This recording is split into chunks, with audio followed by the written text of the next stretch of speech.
Thank you again, everyone, for logging on for today's webinar. We're just going to give it a few more seconds to let others come on, and then we're going to go ahead and get started.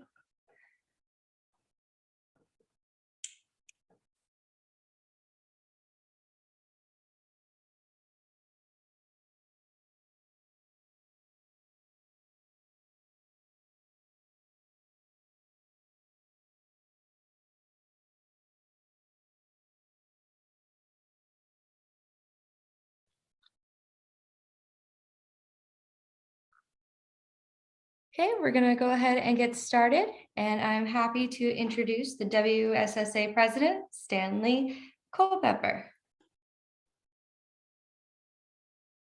Thank you so much, Michelle. And thank you guys for joining us for the 8th webinar in our series hosted by the WSSA and USDA-ARS. It's a great opportunity to have you with us today.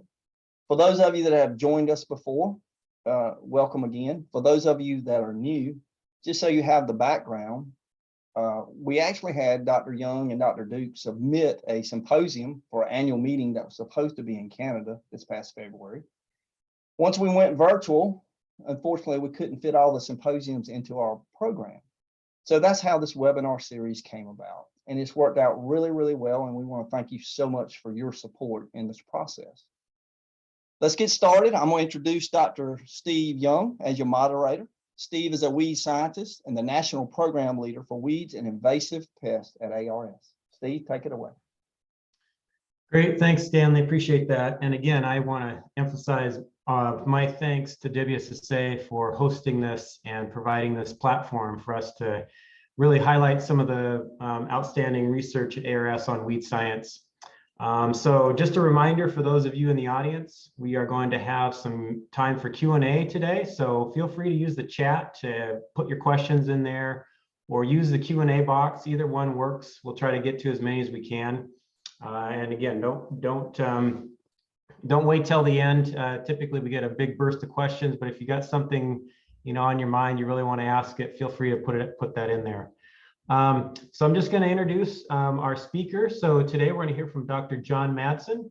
He's a research biologist with the U.S. Department of Agriculture, ARS, Invasive Species and Pollinator Health Research Unit, and that's located on the campus of UC Davis.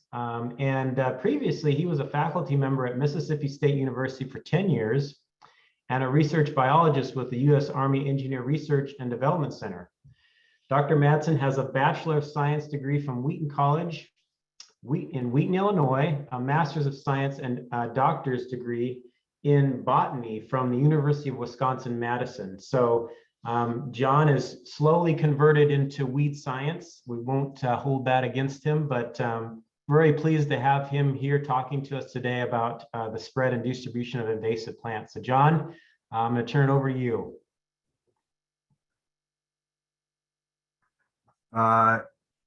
Thank you, Steve. I'm going to go right into my talk here. Yeah. Pull this up. There we go. Can you all see that? Looks good. Good. Okay. My topic today is the spread and distribution of invasive plants. Actually, I'm talking about a broader topic than that.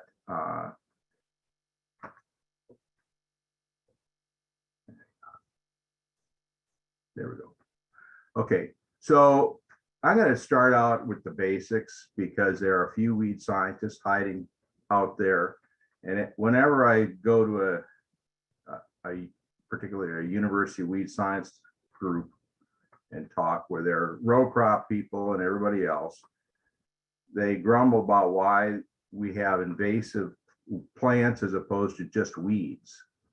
Well, President Clinton in his executive order defined an invasive species as a non-native species whose introduction does or is likely to cause economic or environmental harm or harm to human health.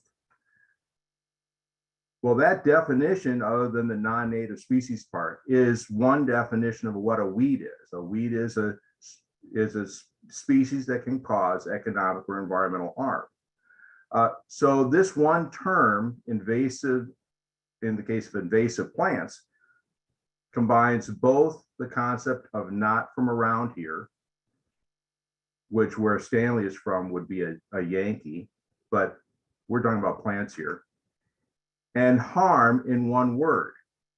Therefore, an invasive plant is a non-native weed, but a weed may not necessarily be invasive based on this definition.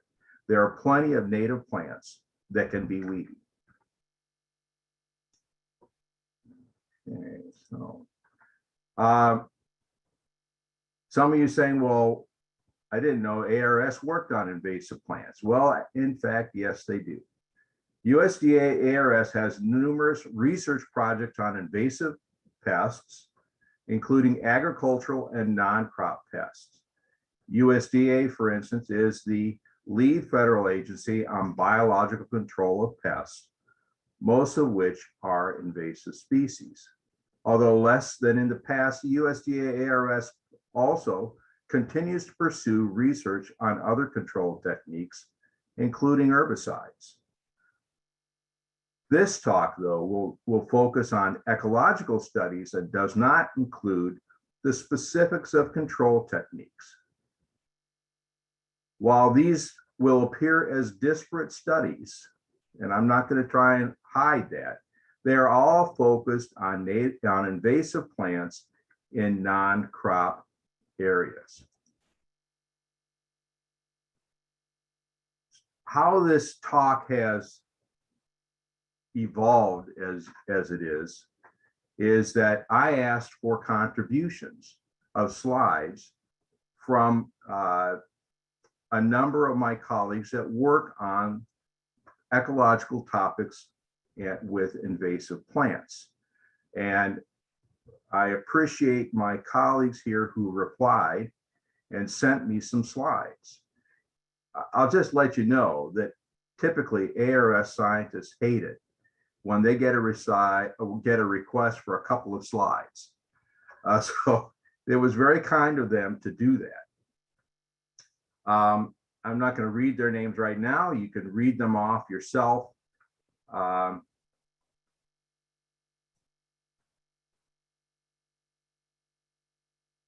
Okay, so the first contribution from Dana Blumenthal, he's looking at the effect of nutrition on plant invasion, the invasion of an invasive species. And so he found that simulated nitrogen deposition promoted the invasion of one invasive plant species. He also looked at some data looking at manure application in an old field over several decades and found the longer you have those additions, the greater the invasion of this invasive plant. And in a tall grass prairie, nitrogen addition increased invasion of old fields. So just in general in grasslands, more nutrients means a better location for invasive plants to come in. What's interesting, though, is in his research, he's found a way to counteract that effect, namely adding some form of carbon, whether it be sawdust or sugar or other, straw would work, and you can ameliorate that effect. You can make those nutrients not available to plants.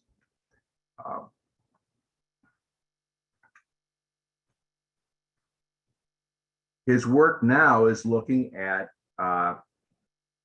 focused grazing, using cattle grazing early enough in the season to stop seed production in cheatgrass to control the long-term growth of cheatgrass communities. The next topic is looking at John Gaston's work with his group on the genetics of plant invasions. Answering some questions as what species is this invading? Where did this invasion come from? How is this invasive species related to other species? Are there any hybrids, and how do these plants spread? For instance, you can see that knowing where the invasion came from would be very helpful in seeking for the correct biocontrol agent to be introduced to control that species. The first plant he shared work on is flowering rush, and this is a plant that I'm familiar with. And what his work found, looking at a large number of samples from across North America, is that he had found 9 genotypes in this invasion. There are more genotypes in Europe, but he found these 9 in North America. And the predominance of populations in the western portion of the range are one genotype. That genotype is triploid. There are diploid genotypes, and some of those have invaded in the eastern portion of the US.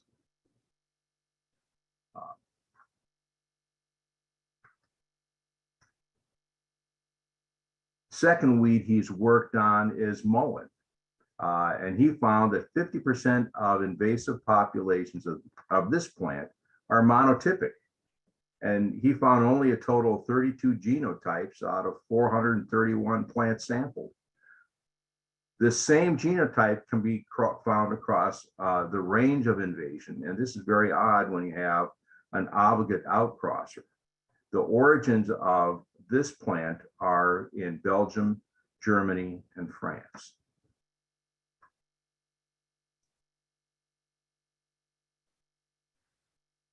Dr. Gasson and his colleagues have also looked at Crupina and found that there are 7 genotypes in the 17 populations they have sampled thus far. The reproduction in this plant is mostly by selfing.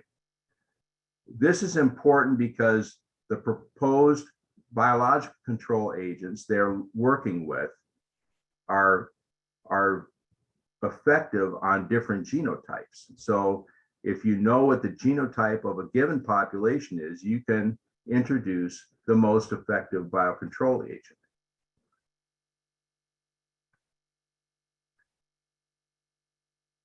His group has also worked on field bindweed.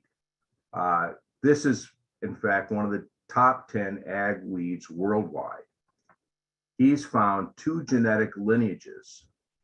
And in those 2 lineages, there are almost 400 different genotypes. And there's a very distinct geographic distribution of these 2 lineages, where there's one genotype in the western part of the invaded range and one genotype found predominantly in the eastern part of the invaded range.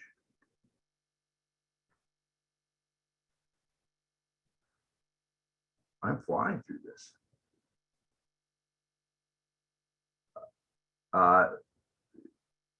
Dr. Brenda Gruelle is the lead scientist on this current work plan and is looking at integrated weed management and restoration strategies for wetland and aquatic plant species.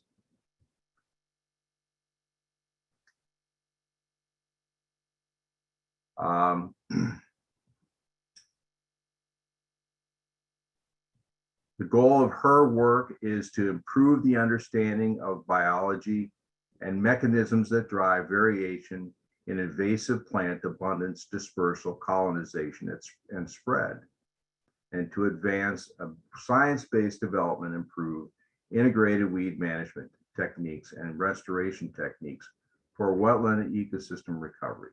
This is through examining the accurate taxonomy and systematics of a invasive taxa, to use a functional plant trait response framework to examine how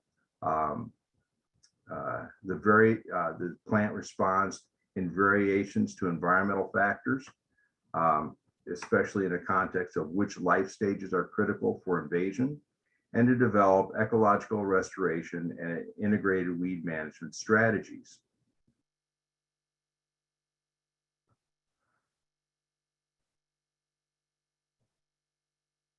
Dr. Gruel's group has worked on yellow flag iris and looked at its, she and her collaborators have looked at the effect of yellow flag iris on plant diversity in tidal wetlands within both its native and invaded ranges.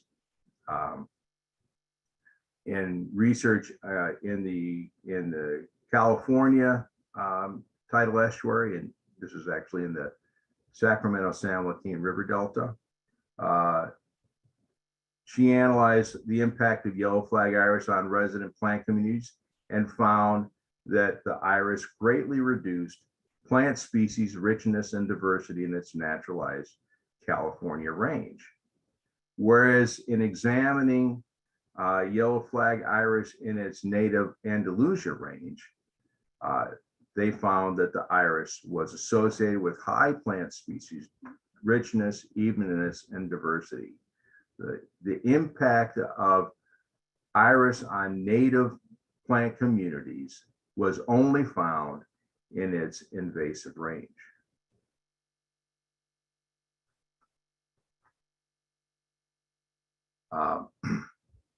Dr. Gruel and her work and her group have also looked at seed bank, the importance of seed banks in invasive Ludwigia species.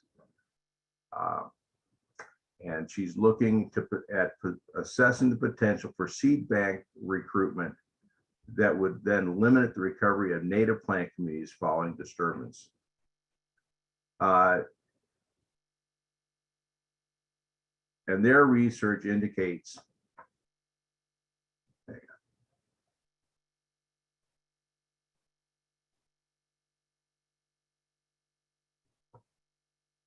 that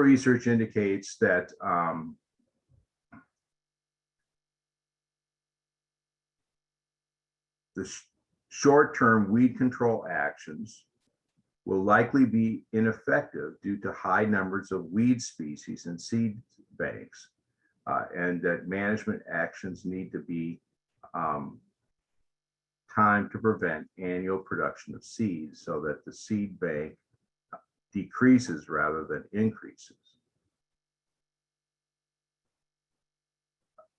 This life stage, the formation of seeds in Ludwigia is the critical point to consider in trying to manage this species on the long term.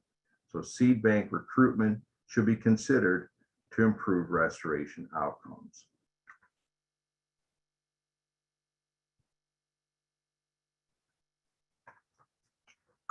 Dr. Gruel's colleagues have also looked at the impact of salinity in invasive iris populations. And they found that while high salinity levels did decrease the rate of germination in iris, it does not completely preclude the germination of invasive iris. And after floating in seawater, the buoyant seeds, this is important because the seeds of iris are buoyant and will float for long enough to distribute to a new location and establish a new colony. So there's a potential for iris to colonize new sites following long distance dispersal.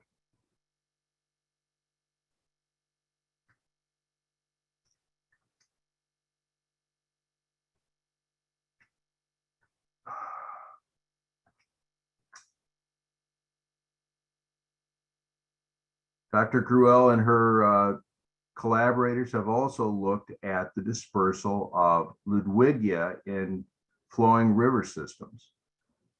And so that, for instance, they looked at the number and vigor of stem fragments in Ludwigia. Ludwigia, like a lot of aquatic plants, both submerged, emergent, and floating plants, if a stem segment breaks off, it can form new roots at the nodes, as you can see by the picture in the middle right, and that stem can establish a new colony. So in surveying for the number of stem fragments in the river, they sampled at upper, middle, and lower river cross sections. And they found that, that's the next slide, what they found is that the number of shoot fragments is not linear. It's greatest in the middle reach, and this is because that's where the highest total weed abundance is, and therefore has the highest propagule pressure, and it also is the site of the greatest anthropogenic disturbance. As well, they found that those fragments collected in the middle of the river were twice as long than fragments captured in the lower river and had more stem nodes. Since each stem node can root, that is essentially a potential viable propagule. So this supports the development of spatially targeted management to prevent the spread of these asexual propagules.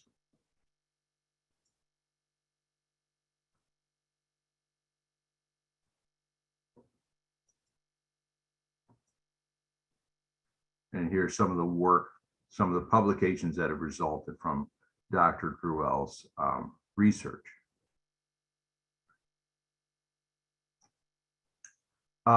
Next, we'll move to looking at invasive annual bromes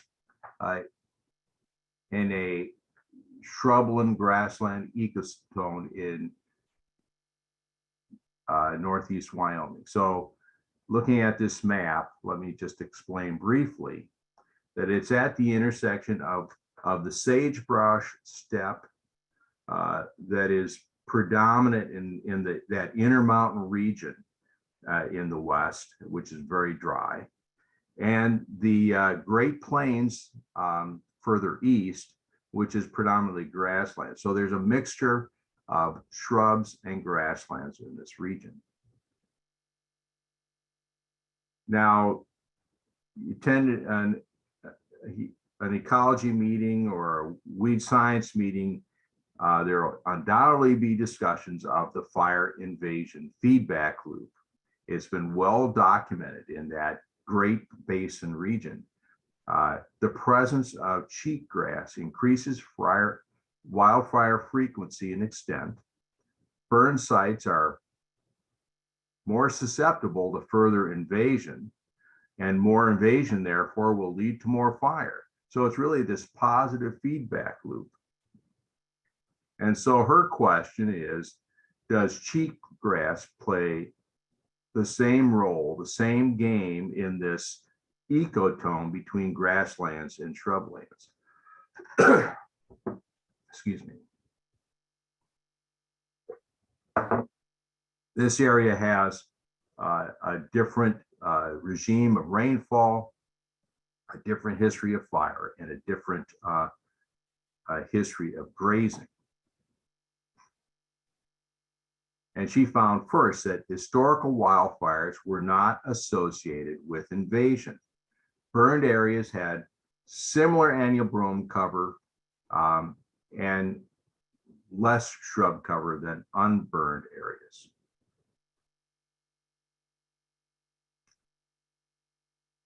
This work, by the way, I'm sorry, it's from Lauren Perensky. Secondly, she found that some grazing may help the system resist invasion. Long-term removal of grazing will cause an increase in the cover of annual bromes here and actually reduce native plant cover and diversity. So that means that this region functions more like the disturbance-adapted Great Plains than the sagebrush steppe that's further west. Disturbances like moderate grazing can actually help resist invasion in this ecosystem, and post-fire invasion is not a big concern. The grasslands have a long history of large grazers, so this is not necessarily a big surprise. Next, we have Natalie West and her work. She's working on weed biological control with insects and its dynamics and the population dynamics of weeds in an integrated weed management program in wild and rangeland systems. She's doing large-scale evaluations of weed populations and biocontrol impacts, and from this,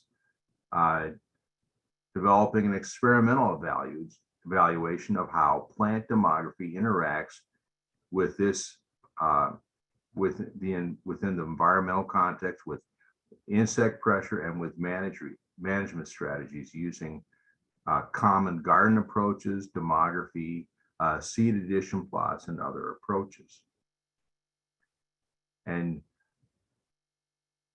she has a note on her continuing research where she's looking at weed insect interactions and weed population dynamics to improve weed biological control systems.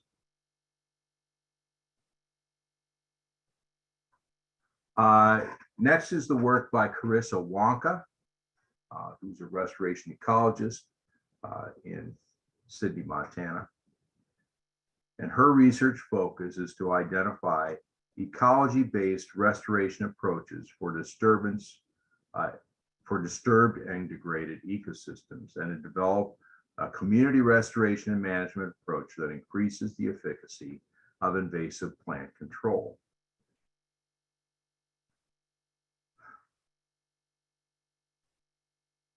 She's looking at ecosystem processes that modulate that woodland encroachment and weed invasion into U.S. rangelands, and the utility of using plant functional traits for understanding plant community response to invasion.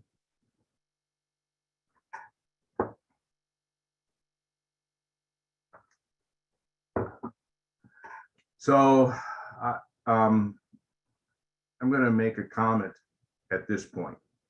You may have noticed that some of these slides have a lot of stuff on them, and I don't blame my colleagues, okay? Because we get a call from management, I want 2 slides on your research. And when you ask for, I want 2 slides on your research, this is what you're going to get. You know, you're going to get, 4 slides on condensed to 1. So this is the system, so anyway, what Dr. Wonka has found is that in this grassland system, which is eastern Montana region, cheatgrass and Kentucky bluegrass were more commonly encountered in burned areas, but cover was lower. Kentucky bluegrass cover decreased with time since fire, but cheatgrass occurrence was higher in low to moderate severity burned areas than in unburned locations. Cheatgrass cover was lower in the very severely burned sites compared to unburned sites. So she's continuing her work on wildfire effects on creeping juniper, fire behavior simulation models to determine plant traits with high potential to slow fire spread, and other activities. She's also looking at restoration approaches to increase invasion resistance to weeds. And what's particularly interesting is she's looking at ecologically selected seed mixes to restore sites, as opposed to your commonly available native plant mix. So this is using ideas from two theories of community assembly. The first is you want a mix of species that are functionally similar to the invader, so that they act in the same manner as that invasive plant had, so that they compete. And the other thought is to make mixes of species with more competitive functional traits. Native plants that have higher photosynthetic rates or greater leaf mass per area, or other traits that might lead it to outcompete those invasive plant species. So she's using a multi-scaled approach, first examining these seed mixes in a small scale in a greenhouse, then moving to larger scale trials, and then finally to attempts to actually reclaim in actual reclaimed pipeline areas where they're measuring the plant physiological responses, and the idea is to reduce the spread of crested wheatgrass in each mixture. She's also looking at incorporating drought tolerance traits in the selection of seeds for restoration purposes.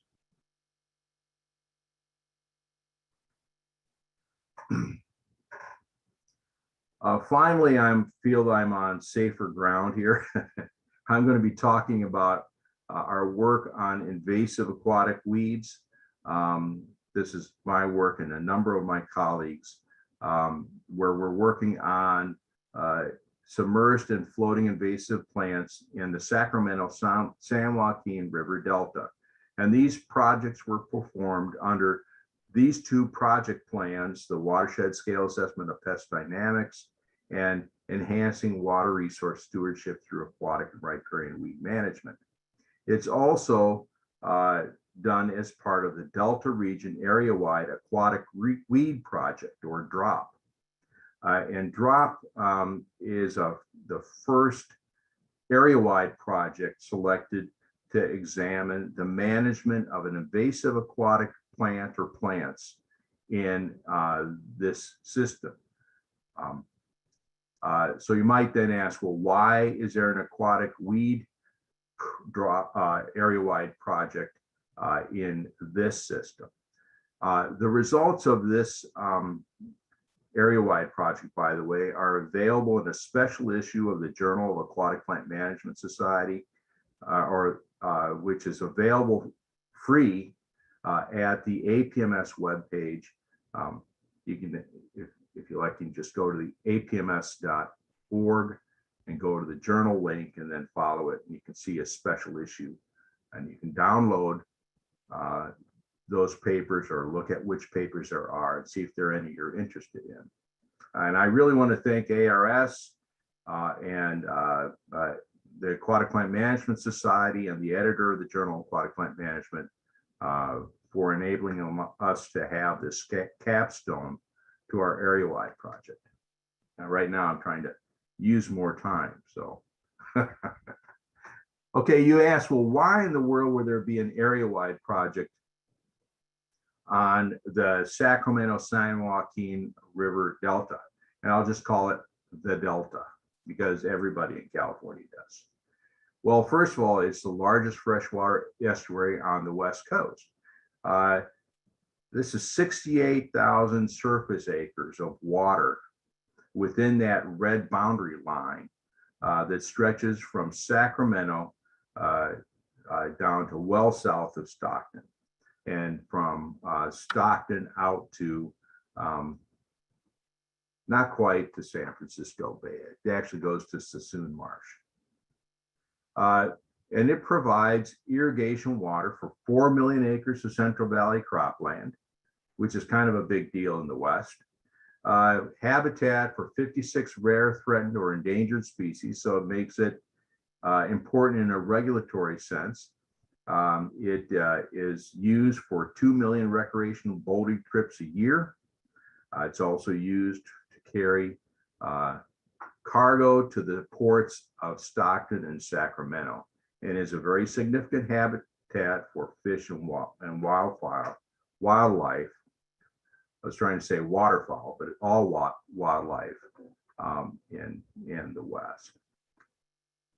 So the first topic will that of an ecological nature from DROP is we looked at seasonal growth of plants, the phenology, and biomass distribution across the seasons. Actually, we looked at 3 species: water hyacinth, curly leaf pondweed, and Agaricus densa. But I'm going to talk just about water hyacinth. And you can see that there's a very distinct seasonality of water hyacinth growth in the Delta.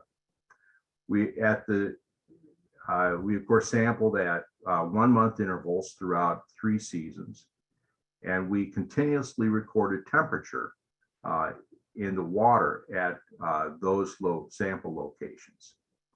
So we could use the change in biomass in each time interval to calculate a relative growth rate of water hyacinth, and we can calculate an average water temperature across those 1 month intervals to look at how water temperature affects the relative growth rate of water hyacinth in the Delta. And this is all of the biomass data, both the ascendant limb in the spring and summer and the declining limb in the late fall and winter.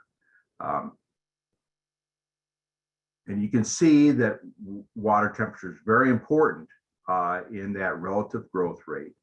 It also is interesting to note that there's an intercept at 18 degrees centigrade, which certainly corresponds to the behavior we see in the Delta.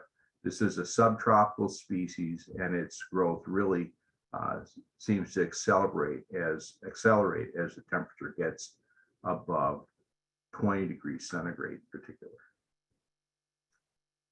We also looked at dispersal of water hyacinth. Water hyacinth will make these small mats that float free, and we would take a drogue that we made, and when I say I mean John Muscella, my technician. We took a poly bottle and painted it bright orange, and we put a recording GPS device inside of it. It's called a track stick, and we put another device in there that I'm not going to say what it is because my bosses, Steve Young, won't like it. I'll just tell you it because I'm almost retiring, but it's a dog collar that lets you know where your dog is. Okay, so people say, use a dog collar to track water hyacinth? Well, no, we actually use the dog collar to find our drogue when we were done. So we put these in the mat for 4 to 6 hours generally, and come back towards the end of the day and picked it up again. And you can see that we did a lot of drifts all over the southern part of the Delta.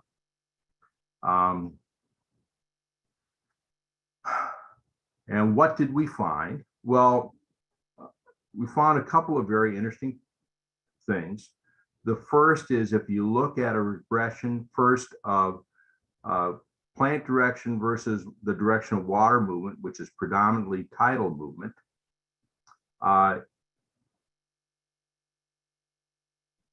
the direction of flow with the tide explains the movement of water hyacinth mats much better than the direction of the wind. So the wind can blow very strongly in the Delta, but since the water itself is moving, that force is much greater than the force of the wind on the leaves. So that's the direction the plants move. The other thing we found is that the plant mats essentially just slosh around or seiche around. And you can see from this drift here that you place it in a point and they start moving out in this, or actually they move back in a bit, and then they move out as west, and then they move back in a ways. They're oscillating back and forth. The average amount of this oscillation is about a half a kilometer. The mats will frequently entrain on obstructions like the edge of the canal. And these canals are mostly riprap. So that's often where they get entrained. But then they'll float free for a significant period of time as well. So basically, in the absence of unusual circumstances, they slosh back and forth. Now, that being said, periodically there are events where you have very heavy river flow. We had such an event, I think it was 2019. We had a lot of late rain. This is when the dam eroded on the Oroville Reservoir, for instance, and the water just blew out of the delta to San Francisco Bay and carried a lot of water hyacinth with it. Our water hyacinth abundance were much less in the growing season of 2019 than they had been previously. And lastly, I'm sure you're all glad to hear me say lastly, we did some work with our colleagues at NASA to look at remote sensing. This is work with David Bubenheim and some of his colleagues at the NASA Ames Research Center, where we used first Landsat and later Sentinel data. Landsat data is a 30-meter resolution pixel. Sentinel is a 10-meter resolution pixel to map the locations of water hyacinth and Ludwigia together. We couldn't differentiate those two across a large portion of the delta. Now, some of you say, well, why are you using Landsat, which is much less, has a much lower resolution and a much fewer bands of spectral data. And there are two overriding factors. One is the cost. I mean, Sentinel and Landsat data are quite cheap to get. And if NASA has written a script to analyze it. So if you have that script, an agency can actually generate that the results of that data themselves, and they don't have to have the NASA, for instance, generated for them on a continuing basis. Whereas really high resolution sorts of satellites are quite costly. And the other reason is that Landsat and Sentinel data, we get data off of those satellites on about an every 3-week basis over the delta. So we can look at the abundance of these two floating aquatic weed species in the delta on 3-week intervals if it's cloudless weather, all across the growing season. And this is very helpful, not only in tracking the abundance, the general abundance of these weeds in the delta, and if they're growing and spreading, but also where are the locations those plants are coming from. And we call those nursery areas. So that's been very influential in developing management plans for floating aquatic vegetation to hit those nursery areas first and hardest, if at all possible. So with that, this is the time for questions. I may not be able to answer all those questions, but certainly we can direct questions to who might best answer them. Yeah, that's great. Thanks, John. That was really good. Thank you. I think the overarching kind of factors, and I've done a little research on this myself with invasive plants in the West and the Midwest, and looking at what is causing these plants to spread and distribute, across these systems. And I think, number one is a disturbance. There's got to be some kind of disturbance in the system. And when you have that, essentially you're creating a niche. You're creating a niche for something to move in. We know that nature doesn't operate in a vacuum. So when there's that disturbance, it allows for something to move in. And I think, what you've kind of highlighted really nicely is it's not a one size fits all. There's in each system, they each kind of operate their own way based on the ecology, based on the climate, based on the, anthropogenic influences. And so you put all that together, and sometimes, you do see, I'll just say, where you talked about grazing. Sometimes grazing is effective at reducing or keeping an invasive plant at bay, where other situations, like we worked in Nebraska, and we did work on cool season, warm season grasses. And we found that when those were grazed, sometimes excessively, it actually allowed for things like musk thistle and bull thistle and other kinds of thistles to really do quite well. And obviously cattle don't, consume those plants, but that's a different system with how things operate differently. So I think that's, one of the things to consider with that. Yeah, well, I would broaden that, Steve. I'd say that it's when there's a change in the long-term regime, whether it be by disturbance or a change in the frequency of fire, a change in the frequency of flooding. It's that change that will also open a place for that species. In a lot of aquatic systems, if you stabilize water levels or raise water levels, that creates a thing for change. And yes, in terms of landscape management, that disturbance or change in regime is very important. But I think we also have to go back a bit and say, a big part of the problem is, where are these non-native plants coming from? They're coming into this country from other locations. And while with some pests, these pests are, hiding in materials that are being shipped, and that's true of a lot of the insects that are pest species. For plants, sadly, a lot of it is coming through either the nursery trade, or for aquatics, it's the water garden / aquarium trade. And this plant species they're picking are not well vetted. But the other thing is, a lot of the plants that are invading in North America, for instance, are cultivars of those plants from Europe. So they're not completely the same. They've been selected because they grow better in our country. Yeah, and if right from the native range.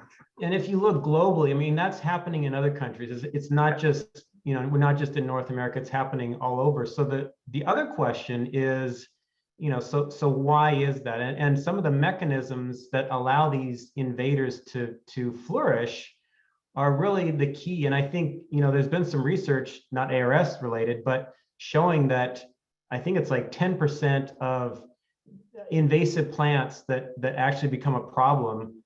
It's only 10% of them. It's a very small percentage. And those 10% have found these conditions, whether it's accessing water in the soil, whether it's availability of light, whether it's looking at nutrients. Those things are allowing these plants to do well, regardless of how well we're keeping them out.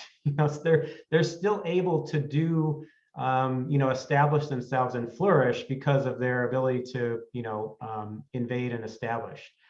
So I think that's kind of the essence here is disturbance. You call it change. We've got climate change is impacting a lot of these systems as well, where drought and we've seen this in the West. We did some research looking at star thistle and how, native communities were able to kind of resist its invasion, but that all had to do with water. And so when we saw star thistle consume water across the profile, to very large depths, it actually shifted the whole trajectory of those communities towards star thistle, because the native grasses were slower in their consumption of water and how they operated. So again, it's really interesting to see these kinds of examples from different areas. We don't have a whole lot of questions, but we did have one on fire, and there's the difference between, we talk about wildfire and prescribed fire, and prescribed, and I've done some prescribed burning, and that's intentionally burning to control whatever vegetation in a specific area. It's well defined, it's well managed. A wildfire, it's out of control. You don't know where it's going to go. You don't know what it's going to do. So I think the question is asking, the difference between fire, the impacts of fire, wildfire versus controlled burn. Fire is fire if you are able to control it versus letting it grow, go wild. I think there's going to be some differences. I don't know, anything that you ran across, John, and your other colleagues? I'll give an opinion, but probably the best thing is to forward that to one of our scientists working on fire. And there are a couple of them that are working on the role of fire. But prescribed fires in the Southeast are used to manage the understories of longleaf pine. Mm-hmm. And they help keep the abundance of cogham grass down, which is an invasive grass. So fire can be good. But in the specific case of cheatgrass and the shrubland steppe of the Intermountain West, it's not a good relationship. Fire increases the growth of cheatgrass, and cheatgrass increases the frequency and severity of fire. So yeah, the answer to that, like a lot of life's questions are, well, that depends. Right. Yeah. And there's, like you said, there's a whole team of ARS scientists working on fire and invasive annual grasses. So, and I just remind those in the audience, if you obviously there's questions, you can feel free to contact myself or John, and we can connect you to those that can give you, answers that would be specific to what you want to know. There's another question on early detection, and you mentioned this a little bit with your, identifying the aquatic invasive plants. It says early detection plays a significant role in invasive plant management in general. Is there any effective technology in place to help accomplish this? So you talked about satellite imagery, other things like, I don't know if drones come into the early detection kind of scenario, or there's the EDD, the early detection rapid response concept. Yeah. I'm really old, Steve. And let me tell you, EDR, I can't say it, early detection rapid response. And I have a history because Randy Westbrooks is the person who wrote the first manual for Fickmanue back in the last century. And he apparently was inspired by this idea at a meeting that I had invited him to in Poughkeepsie, New York, on Water Chestnut in 1990 something. And he is about to give his talk, and he says, "Do you have an overhead and some transparencies?" And I said, "Well, I have these Ziploc bags." And he wrote his talk on the Ziploc bags and took them back with him. And that's where EDR started. But as far as technology, again, I'm an old guy, so my opinions are a bit fixed about this, but I don't think there's a reasonable resolution and cost formula for using satellites for early detection per se.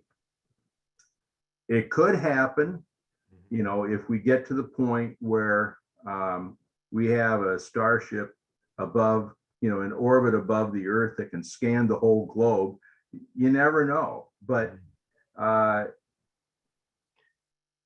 now, we're not there. However, there is a technology that's called environmental DNA detection. And I don't think it's particularly effective on plants, but I think it could be very effective on some animal species to detect their presence in a water body. But really, what's most effective technology for early detection and rapid response is a bunch of people looking. And making sure that we have good lines of communications between natural resource managers who know their systems and are interested, and know which plants are supposed to be there and which plants aren't. And that's still the most effective thing. Yeah, that on the ground kind of ground truth thing is right. It's really effective. But I will say that the technology is getting there, especially if we move to our ag systems where it's a more concentrated, view. We're getting better. So I could see that scaling up. In ag, technology could do something there. Yeah, I see that kind of scaling into these natural areas where there's more hectares, more different plants that you don't know so well. But I think we're getting there, and I would say that's just something that's being developed. So yeah, great. So I think with that, this is a topic, and I'll just, like you said, John, again, this is specific to ARS, but this area, as I think most of our audience members would know, has been researched extensively by folks, outside of ARS. So spread and distribution patterns, whether you're talking about mapping, whether you're talking about mechanisms of how that happens, or whether you're talking about, we haven't even touched on management, and that really wasn't the focus, because that's kind of for our last webinar, but it's a huge field, and we didn't even touch on costs, the cost of how these invasive plants, what they're costing as far as their impacts on biodiversity, and then their cost to management.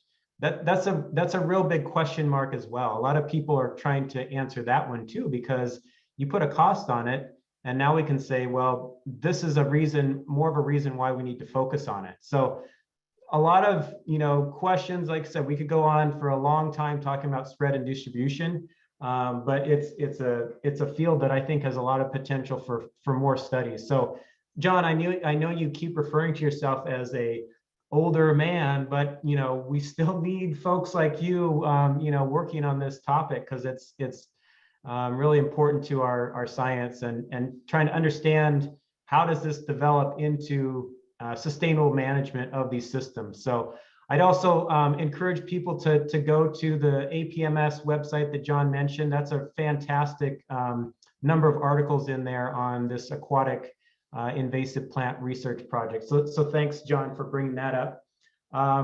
Looks like Lee wants to make a comment here before we sign off for today. It turns out we do need to be done by 3 o'clock, so thank you. Excellent. All right. So with that, I'm gonna say thank you everyone for showing up again today. Next week, same time, same place, we're going to talk about climate change effects on weeds and management. So be sure to be here for that. In the meantime, take care. Have a great week. Thanks, everybody.